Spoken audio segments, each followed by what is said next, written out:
अच्छा इधर देखें, मौला अली कहते मैं अपने घर गया तो मेरी बीवी कुछ परेशान थी, सैयदा तैयबा खातून जन्नत। मैंने पूछा फातिमा आप परेशान क्यों हैं? अच्छा ये पूछ लिया करो बीवी से अपनी, गुस्से में कभी घर जाओ और बीवी भी गुस्से में हो तो झगड़ा ना शुरू करो, बीवी को मनाओ, क्यों परेशान हो, क्या बात है, उससे पूछो, ये उसका हक है। रूठते तो वही है ना जो मोहब्बत करती हैं, रूठ जाती हैं, आप उन्हें मनाओ, आप मनाते नहीं सीधे शुरू हो जाते हो। बीबी को मनाओ, थानेदार को मनाने से बेहतर है बीबी को मनाओ। अब जब कोई औरत रूठ जाए ना तो आप परेशान ना हुआ करो, औरत का रूठ जाना ये कोई बुरी बात नहीं।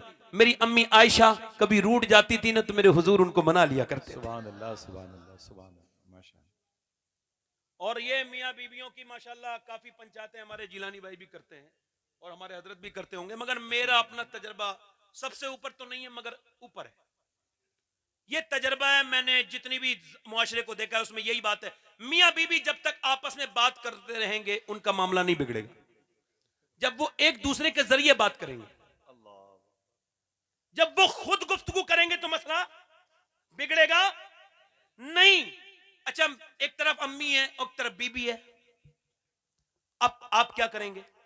तो जब अम्मी कोई बात कह रही हो तो उस वक्त अम्मी का हौसला बढ़ाओ और कहो कि मेरी अम्मी ठीक कह रही है, आप गलत कह रही हो, अंदर कमरे में ले जाओ और कहो देखो मेरी माँ है, कुरान ने मना किया, मैं उनसे उफ नहीं कह सकता। वाह वाह वाह। तो वो मेरी माँ है और बूढ़ी हैं और वो बीमार भी रहती हैं, तो देखो मैं तुमसे कहता हूं गलती उनकी थी, मगर चूंकि मैं तुमसे कहता हूं कि मेरी माँ है, मैं उनसे कुछ नहीं कह सकता, लिहाजा तुम ही सब्र करो, खुदा की कसम ये चीजें आपकी जिंदगी में खुशियां लेके आए। वाह वाह वाह वाह। मौला अली कहते मैंने कहा फातिमा क्यों परेशान नजर आती हैं?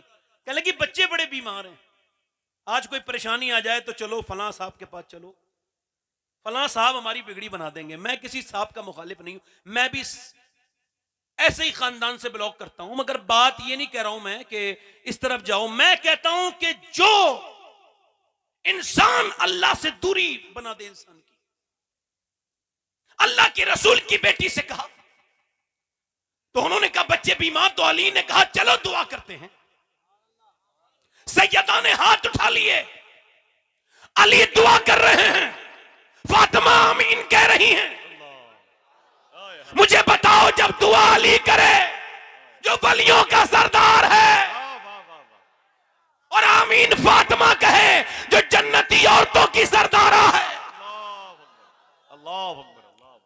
दुआ हो रही है अल्लाह हमारे बच्चों को शिफा दे दे। हमारे बच्चों को सैयदा अर्ज करती हैं मेरे मालिक शिफा दे दे, फातिमा 3 रोजे रखेगी, फातिमा 3 रोजे रखेंगी, अल्लाह शिफा दे दे, शिफा दे दे। अल्लाह का फजल हुआ, शिफा हो गई, कहीं जाने की जरूरत नहीं। मेरी बहनों को मुसल्ले बिछाना सीखो, अल्लाह के सामने रोना सीखो। मेरी बेटियों मेरी बहनों अपनी आंखें भिगोया करो, तुम्हारे अश्क इधर उधर फेंकने के लायक नहीं है, नालियों में जाने वाले अश्क नहीं है। आंसुओं का बेहतरीन कदरदान अल्लाह है, आंसुओं को अगर बेचोगे तो टीन के पीपा तो बिक जाएगा मगर आंसू कोई नहीं खरीदता। मगर मेरा अल्लाह कहता है मैं बहुत महंगे आंसू खरीदता हूं, मैं एक आंसू के बदले में जन्नत दे देता हूं, मैं इतने महंगा खरीदार हूं आंसुओं का। दुनिया में आप किसी के पास चले जाएं, कहीं भी रो लें, आपकी इज्जत घट जाएगी, मगर अल्लाह के सामने रोएंगे तो इज्जत बच भी जाएगी और बढ़ भी जाएगी। याद रखें अपने रब के सामने मेरी बहनें रोना सीखें और अपने रब के सामने गिड़गिड़ाना सीखें। नबी की बेटी ने अर्ज की मालिक शिफा दे दे, मैं अपने बच्चों को मैं 3 रोजे रखूंगी। अच्छा सुबह को जब बच्चे दोनों ठीक हो गए उसके बाद सुबह को रोजे की वक्त आया, अच्छा सहरी कैसे पानी से करवाई गई है? ऐसा नहीं, ऐसी कोई सहरी नहीं है मियां कि वो सहरी इतनी लंबी करवा दी गई, इतना ठूस ठूस के कुछ लोग सहरी में खाते हैं कि ऐसा लगता है अब ये कयामत के दिन ही खाएंगे, इससे पहले नहीं मिलेगा इनको, और शाम तक इनको बुरी डकारें आती रहती हैं। ये कोई रोजे का मतलब हुआ? रोजा तो जब है जब आपको भूख लगे, रोजा तो जब है जब आपको प्यास लगे, जब आपको भूख लगेगी तभी तो नबी की भूख याद आएगी। आप ऐसे कैसे आप रोजे की रूह तक पहुंचेंगे? मगर मेरी बात को गौर कीजिए और तवज्जो कीजिए मेरी बात पर और ध्यान दीजिए मेरी बात पर, जरा गौर कीजिए। हजरत अली सुबह को अपने घर के रोजा रखने के बाद पानी से मजदूरी करने के लिए निकले। आज के बाद डींगरपुर से दीननगरपुर से कोई मजदूर निकले और वो अपने घर से निकले तो सर झुका के ना निकले, सर झुका के ना निकले, शर्मा के ना निकले, बल्कि सर उठा के निकले। और वो इस वजह से कि मजदूरी के लिए जाना कोई बुरी बात नहीं, ये अली की भी सुन्नत है और नबी की भी सुन्नत है। बहुत अच्छा, वाह वाह वाह, सुभान अल्लाह। ये कैमरे वाले लोग कुछ कम सुभान अल्लाह कहते हैं। सुभान अल्लाह, सुभान। अगर किसी का चैनल बन जाता है तो ऐसा नहीं उसका ईमान खत्म हो गया। जरा जोर से बोलो सुभान अल्लाह, दिल लगा के बोलो आप भी बोलो, जरा जोर से बोलो, जरा जोर से बोलो, मुस्कुरा के बोलो। मैं क्या अर्ज कर रहा था आपसे, मैं क्या अर्ज कर रहा था, जरा गौर करें। मैं क्या अर्ज कर रहा था आपसे, जरा गौर करें। हजरत अली मजदूरी करके शाम को लेकर के आए कुछ जौ, और जौ सैयदा ने अपने हाथ से चक्की चलाई, चक्की पीसी, खाना तैयार। मगर खाना तैयार हो गया। अच्छा जरा गौर करें, अजान की आवाज का इंतजार है, अजान की आवाज आ जाए, मगर अजान की आवाज नहीं आई, बल्कि एक पुरदर्द आवाज आई। और उस आवाज में दर्द था कि मैं मिस्कीन हूं, क्या नबी की बेटी मुझको कुछ दे सकती हैं? क्या सैयदा फातिमा ज़हरा मुझको कुछ दे सकती हैं? मैंने सुना है आपके दर से कोई खाली नहीं जाता, मेरे बच्चे बड़े भूखे हैं। अल्लाह के रसूल की बेटी ने अपने आगे से खाना उठाया और कहा, लो हसन मेरे बदले का, मेरे हिस्से का खाना दे के आओ। अली बोले, मेरे हिस्से का भी दे के आओ। दोनों बच्चे बोले, फिर हम भी नहीं खाएंगे, हम भी अपने हिस्से का दे के आएंगे। दोनों बच्चे दे करके आ गए। और उसके बाद फिर दूसरा दिन गुजरा।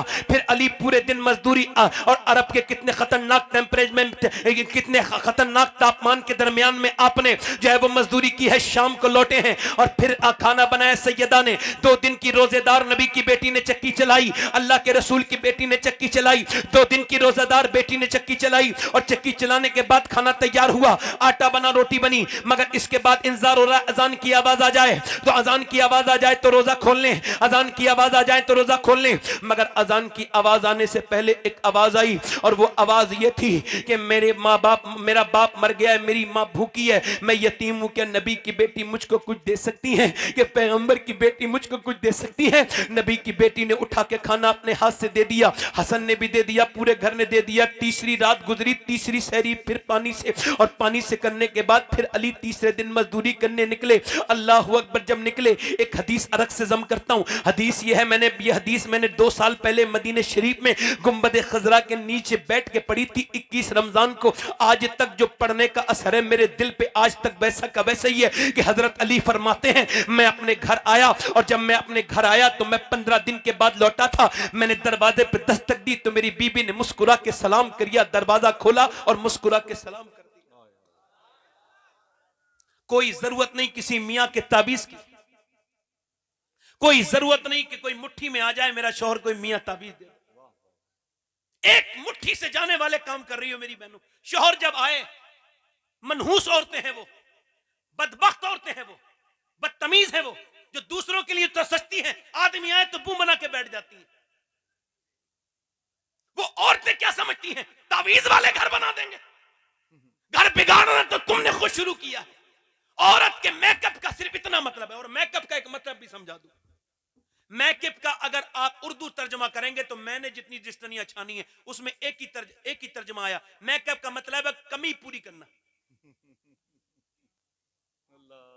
जब कोई औरत बुरिश उठाए तो ये समझ ले कि वो अपने चेहरे की कमी पूरी कर रही है, वो कंप्लीट हुस्न वाली नहीं है। और ये सिर्फ मेकअप इस्लाम में इतना था कि जब मर्द को खुश करने के लिए औरत मेकअप करे। आला हजरत फरमाते हैं कि जब औरत अपने मर्द के लिए मेकअप करती है और अगर मर्द उसे देख के खुश हो जाए तो अल्लाह एक सदके का सवाब अता फरमा देता है। और अगर यही औरत बदतमीज बेशरम बाजारों में निकले, सड़कों पे निकले, तो फिर इस पर लानत है, लानत है इस पर, फिर इस पर लानत है। हजरत अली फरमाते हैं, फातिमा ने मुस्कुरा के, इसका मतलब अपनी बेटियों को यह समझाना, अपनी बहनों को, अपनी बेटियों को, मेरा सुन लेना, ये किसको समझाना है? बीबी से नहीं, बहनों से और अपनी बेटियों से यह कहना कि ये मेरी बेटियों, सबसे बड़ा जहेज नबी की बेटी की सुन्नत है। जब शौहर घर में आए मुस्कुरा के सलाम कर देना, मेरा दामन पकड़ लो, अगर वो घर बर्बाद हो जाए उस घर को आबाद होने से कोई नहीं बचा सकता जहां दिन रात फातिमा की सुन्नत अदा होती। जब शौहर आए तो मुस्कुरा के, जल्दी बोलो मुस्कुरा के, इधर बोलो मुस्कुरा के, मुस्कुरा के सलाम कर दें। हजरत